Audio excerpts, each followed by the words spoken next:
We've heard of crash test dummies. You know, the mannequins that are used to measure damage in a simulated collision. But there are also metaphorical crash test dummies. They're on the world stage, going overboard to prove a point or to chase an idea. I'm thinking Kanye in his KKK outfits, or Donald Trump in the latest Iran conflict. In the online world, some content creators become their own crash tests for content. The murder of YouTuber Finny the Legend shows us that crashouts can get very real on the internet. I recently witnessed a crash out on this Juneteenth weekend. A small crash out, but a crash out nonetheless. A content creator I'll call Goofy went live, like he often does, to rant, react, and push the envelope.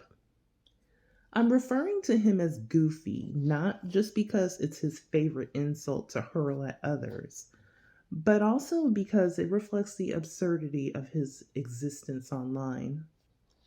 Recently, Goofy has been lecturing his audience about the dangers of online threats and how violent language bleeds into real life. But in a moment of rage and bravado, Goofy crossed his own line. This video essay is a quick look at what happened and how the messenger got all twisted up in his own message. Goofy is a polarizing yet entertaining creator in our social media space on YouTube. He's pretty well known for instigating online squabbles that we call kerfuffles. He regularly insults the viewers, pokes and prods at panelists, and baits rival creators, while simultaneously complimenting them and asking to be pardoned for just talking his shit. He's a real agitator. He likes to stir it up for the entertainment value. And I have to admit, he's pretty good at it. The most recent stream, entitled Crashout, was another one of those live streams, but with an added edge. Goofy had been quarreling with a chatter for days. He was feuding with this chat room critic that I'll call James Jr. James Jr. was critical of Goofy's live stream tactics. James Jr. also dissected Goofy's personal stories about his family. This sent Goofy over the top. Well, it came to the point one day that Goofy had to eject James from his chat. He'd had enough. He was fed up. Afterward, Goofy went live, ranting, railing, and complaining again about James's criticisms. As a way to punctuate his anger against James and other content creators that got on his nerves, Goofy played a montage of clips and images set to a song called, you guessed it, Crash Out. Now, some of these clips that he played depicted violent imagery. And some of those violent images were of content creators pointing guns at the camera. This is a very, very big no-no on YouTube. Added to this, Goofy used veiled, threatening language himself. Take a listen. You want to see guns? Y'all want to see guns? Y'all want to see me pull up on motherfuckers? All of this was enough to get his live stream shut down immediately. Some viewers wondered afterwards, did someone send a complaint to YouTube? Would this count as a strike? Would his channel be removed?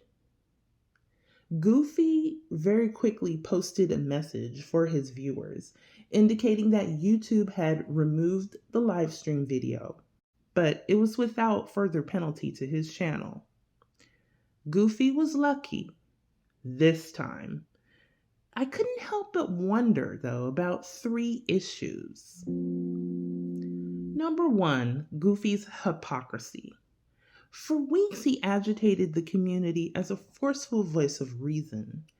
He warned his audience about making threats of violence. He spoke so seriously, sometimes theatrically, about the deadly Las Vegas encounter that resulted in Finney the Legend's death.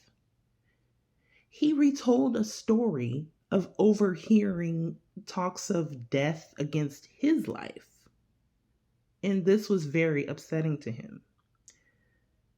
But when things got heated for him, he performed the very same reckless behavior that he condemned. Interesting, wouldn't you say? The second issue is he received his just desserts, in my opinion. Goofy's channel has often faced copyright strikes for using content that he didn't create. I can speak to that because this particular content creator and I have had our own battles over the use of unauthorized content. Ironically, this time the punishment came from showcasing violent clips, not from copyright issues. But he was using content he didn't own. These violent images of people pointing guns at the camera, they didn't belong to Goofy. He shouldn't have shown them. The delicious part of this is that he hates receiving any kind of consequence for borrowing content here and there without permission and without using it under fair use. But he still got his consequence for creating that violent spectacle on his show. Third and last issue is about content creator responsibility. Goofy often claims that it's the spectators in the chat who incite violence, like the case of Finney and Manny. Yet in this case, it's obvious that Goofy was his own agitator. He decided to show violence, and he decided to verbally flirt with violence. No one in his chat encouraged him to do these things. It wasn't anyone else's fault. The decision was his own. It's my belief that content creators have the power to set their own tones on their own programs and that they are responsible for the actions that they decide to take. It seems pretty common sense, but there are some content creators who blame their viewers for outcomes of what happens.